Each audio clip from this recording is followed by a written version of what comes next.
Gibraltar's varied habitats are home to many beautiful and interesting birds, reptiles, fish and mammals. From the thousands upon thousands of yellow-legged gulls that fly above the blue Mediterranean, or the plethora of migratory birds which visit the rock on their long journeys, to the iconic Barbary macaque. All of these creatures add to Gibraltar's biodiversity.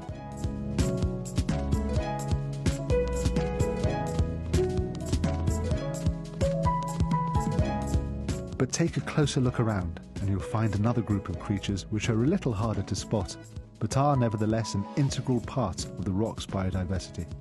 Invertebrates make up 90% of life on Earth and can be found almost everywhere, even deep inside Gibraltar's caves.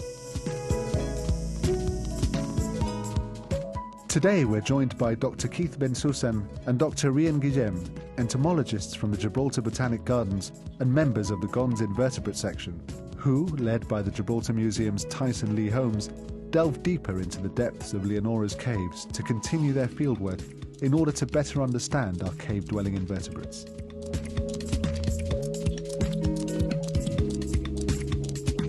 We're in Leonora's cave looking for cave-dwelling invertebrates.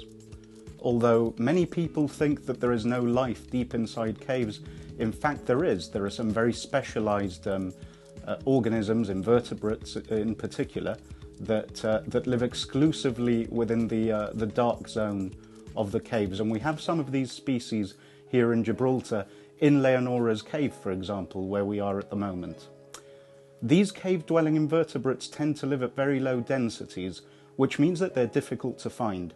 And although it's not impossible to find them just by searching around if you spend enough time in a cave, by far the more efficient way is to set traps for them and then come back even a year later to see whether any of these invertebrates have fallen into the traps.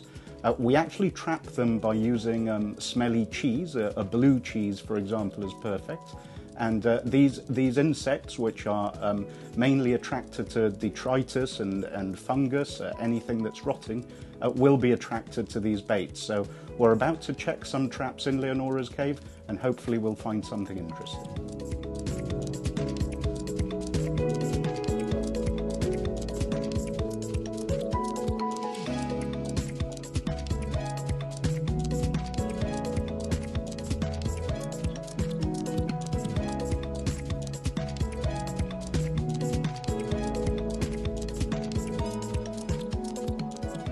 With invertebrate traps set some time ago, the team uses photos to recall exactly where these were positioned. We're about to retrieve a trap that's been down here for a while. It's a jar of hypersaline solution, water with a lot of salt in it, and we're going to have a look to see if we've been able to capture any of these cave invertebrates.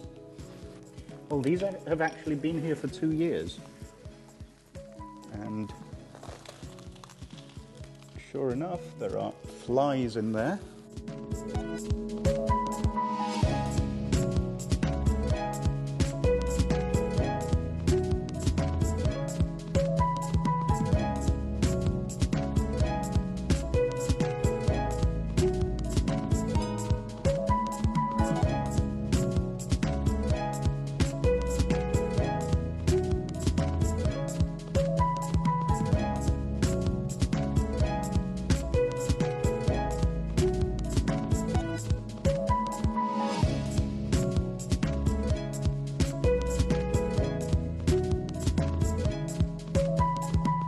We've just pulled this trap out. It's been down here for 2 years, and you can see that it's grown a big cap of fungus.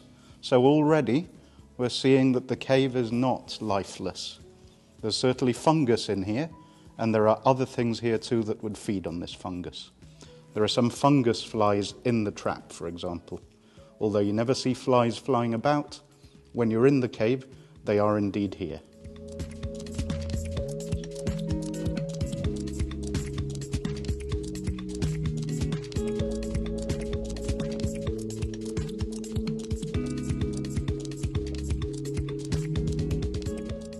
With the traps collected, the team finds new placements for fresh traps as their research continues.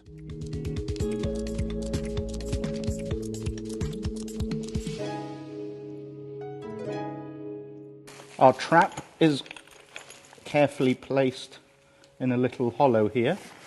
It's got hypersaline solution in it, as we said earlier, and that ensures that because we leave these traps in place for very long periods, it ensures that the insects are properly preserved and that they don't rot. And then we place our bait inside. So this is our tube with a blue cheese. And we now cover our trap. And again, conceal it. It'll be another year or so until our entomologists revisit Leonora's. Let's just hope the cave invertebrates like Gorgonzola.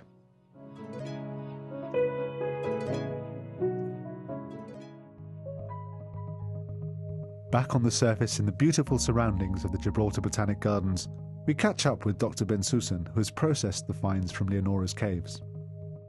We're at the laboratories of the Gibraltar Botanic Gardens.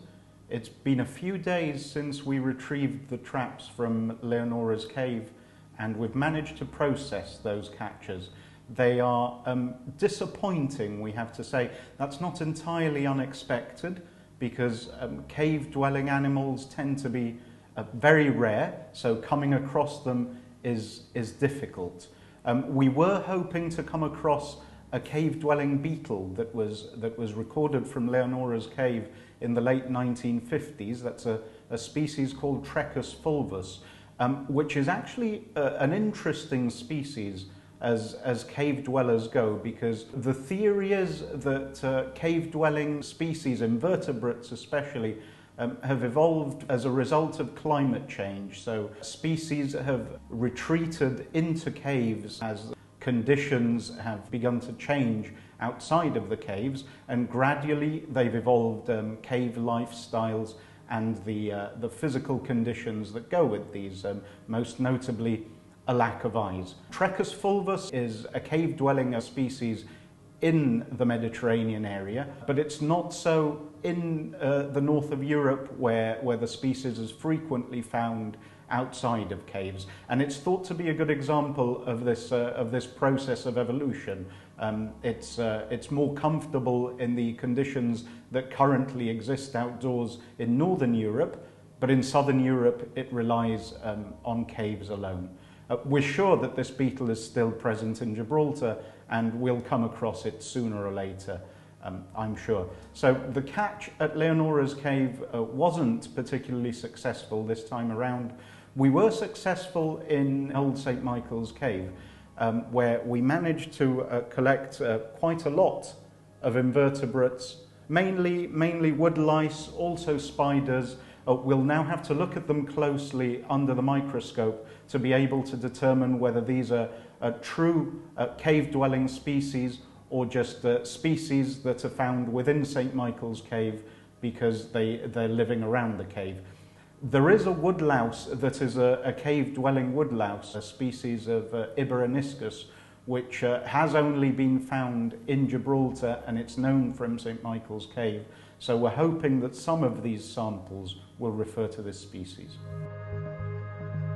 A wide range of invertebrate groups are represented in cave faunas, from insects, most notably beetles, but not exclusively beetles, to arachnids such as spiders, pseudoscorpions, harvestmen, also of course aquatic invertebrates as well. So cave faunas are well represented across the different faunal groups, but they're never diverse compared to faunas outside of caves. What makes them special is that the species are very often, first of all, they're extremely specialized, and that makes them very interesting. Quite often they lack eyes, they lack pigmentation, but also due to isolation, a lot of cave species tend to be endemic, that means found nowhere else, other than the cave or the few cave systems in which they have been found. Gibraltar's cave fauna still has to be explored well. It doesn't seem to be especially rich. A bit further north in the northern Mediterranean, northern Spain, for example, you get richer cave faunas. But it is interesting. There are certainly species that live in Gibraltar's caves and nowhere else. There's an undescribed amphipod, a small type of shrimp, for example, that lives in Ragged Staff Cave. There's also a type of a small harvestman, similar to a spider. We found that in Leonora's cave and also in Ragged Staff Cave. That seems to be an undescribed species, and we've sent 4 specimens to an expert on the group in the north of Spain. So certainly Gibraltar does seem to have an interesting, if not diverse, cave fauna. Throughout this series, we have witnessed the work by the Gibraltar Museum Caving Unit travelling deep into the rock. With the geological processes of the rock endlessly changing and shifting, their work to understand Gibraltar's caves continues.